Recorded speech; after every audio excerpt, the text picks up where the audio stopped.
नमस्कार, मैं शालिनी और आप देख रहे हैं नेशन न्यूज। आपकी आवाज आई। बढ़ते हैं आज की बड़ी खबर की ओर। बड़े ही नहीं, बच्चों में भी गठिया की बीमारी का बढ़ रहा है खतरा। एम्स में पहुंच रहे हर वर्ष 250 से 300 बच्चे। बड़े ही नहीं, बच्चों में भी गठिया बीमारी का खतरा बढ़ गया है। एम्स में हर वर्ष 250 से 300 बच्चे उपचार के लिए पहुंच रहे हैं। आनुवांशिक होने पर बच्चों में इसका जोखिम और अधिक बढ़ गया है। बीमारी के बढ़ते खतरे को लेकर डॉक्टरों ने लोगों से जागरूकता की अपील की है ताकि उपचार के लिए इधर उधर ना भटके। बच्चों में पीडियाट्रिक रूमेटिक डिसऑर्डर संबंधी मिथकों और तथ्यों को लेकर एम्स के डॉक्टरों द्वारा शुक्रवार को प्रेस वार्ता का आयोजन किया गया। इसमें पीडियाट्रिक विभाग के प्रमुख डॉक्टर पंकज हरी और विभाग के डिवीजन ऑफ पीडियाट्रिक रूमेटोलॉजी में अतिरिक्त प्रोफेसर डॉक्टर नरेंद्र बागड़ी ने कहा कि यह बीमारियां बच्चों को भी प्रभावित करती हैं। बच्चों को भी ये रोग होता है। जागरूकता न होने की वजह से उपचार में देरी होती है। इस कारण जोड़ों को स्थायी तौर पर नुकसान पहुंच जाता है। ये बीमारी जोड़ों को ही नहीं, किडनी सहित शरीर के दूसरे अंगों को भी प्रभावित करती है। ये दुर्भाग्यपूर्ण है, लेकिन सच है कि बच्चों में भी गठिया होता है। ये बीमारी अव्यवस्थित प्रतिरक्षा प्रणाली के कारण होती है। इसमें प्रतिरक्षा प्रणाली के गड़बड़ाने की वजह से शरीर को नुकसान पहुंचने लगता है।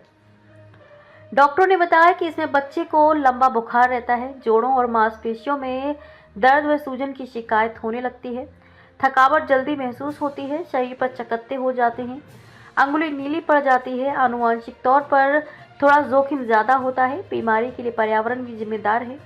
वायु प्रदूषण के साथ इसका संबंध देखा गया है, खान पान के साथ इसका कोई संबंध नहीं है।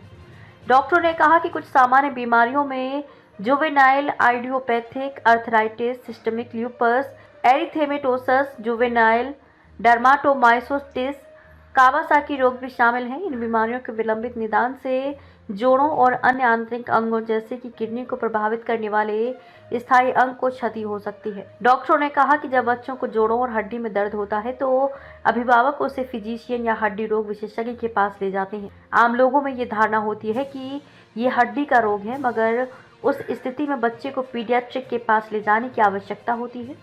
इस कारण उपचार में देरी हो जाती है। उपचार में देरी होने से हिप जॉइंट सहित गुर्दा, फेफड़े खराब होने लगते हैं।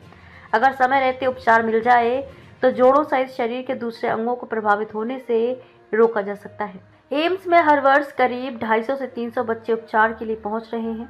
आनुवांशिक होने पर सिबलिंग को पीडियाट्रिक रूमेटिक डिसऑर्डर हो सकता है। इस बीमारी के उपचार के लिए प्रभावी दवाएं उपलब्ध हैं। प्रभावी उपचार के लिए समय पर निदान और उचित चिकित्सा की शुरुआत महत्वपूर्ण है। बीमारी को लेकर जागरूकता बढ़ना जरूरी है, जिससे बच्चों में दिव्यांग होने से बचाया जा सके। डॉक्टर ने यह भी बताया कि बच्चों में किडनी की बीमारियां भी बढ़ रही हैं। बच्चों में किडनी संबंधी बीमारी की मुख्य वजह इनमें जन्म से किडनी की बनावट ठीक ढंग से नहीं होना है। बच्चों को भी डायलिसिस कराना पड़ता है। साल में 15 से 20 बच्चों को किडनी ट्रांसप्लांट किया जाता है। अब तक के लिए बस इतना ही। फिर होगी आपसे मुलाकात। तब तक के लिए नमस्कार और देखते रहिए नेशन न्यूज, आपकी आवाज।